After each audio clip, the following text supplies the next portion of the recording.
ఈరోజు మన రాష్ట్రంలో 62% అగ్రికల్చర్ మీద ఆధారపడి ఉన్నారు. 62% ప్రజలు అగ్రికల్చర్ మీద. దీనికి ముఖ్యమంత్రి గారు కూడా హై ప్రయారిటీ ఇస్తున్నారు.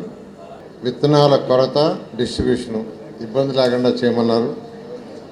అదేవిధంగా యూరియా అది కూడా ఇబ్బంది లేకుండా చేయమన్నారు. ఆల్రెడీ కొన్ని ప్లేసుల్లో బయట ఇబ్బంది అవుతున్నారు. అయితే మన దగ్గర సఫిషియెంట్ స్టాక్ ఉంది, ఇబ్బంది లేకుండా చేస్తామన్నారు.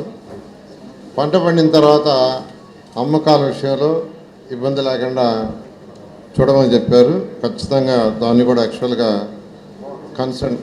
ఇన్స్ట్రక్షన్ చేయడం జరుగుతుంది. మర్రిపాడు లాంటి ప్లేస్లో వాళ్ళు యాక్చువల్గా శీతల గోడౌన్ అడిగారు. దాని గురించి పరిశీలిస్తాం.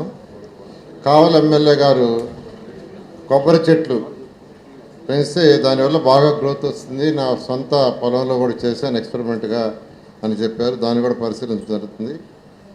అదేవిధంగా మండల్ లెవెల్లో district officers and divisional officers ఖచ్చితంగా పోయి రివ్యూ చేయాలని సహా మంత్రులు సీనియర్ మంత్రులు రామనారాయణ గారు చెప్పారు. అది ఖచ్చితంగా జరగాలండి.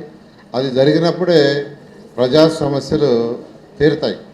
డిస్ట్రిక్ట్ ఆఫీసర్స్, డివిజనల్ ఆఫీసర్స్ ఈ డిపార్ట్మెంటే కాదు, అగ్రికల్చర్ డిపార్ట్మెంటే కాదు, అన్ని డిపార్ట్మెంట్ల వాళ్ళు మీరు మండల్ లెవెల్లో అక్కడ జరిగే మీటింగ్లో మీరు కానీ ఇన్వాల్వ్ అయితే అక్కడ ప్రజల యొక్క సమస్యలు తెలుస్తాయి. దాన్ని సాల్వ్ చేయటం కూడా వస్తుంది. మీ లెవెల్లో మీరు చేయగలరు. మీరు చేయలేకపోతే పైకి మాకు తెలియపరిస్తే మా లెవెల్లో మేము చేయగలం. లేదు అంటే క్యాబినెట్కి తీసుకుపోతాం.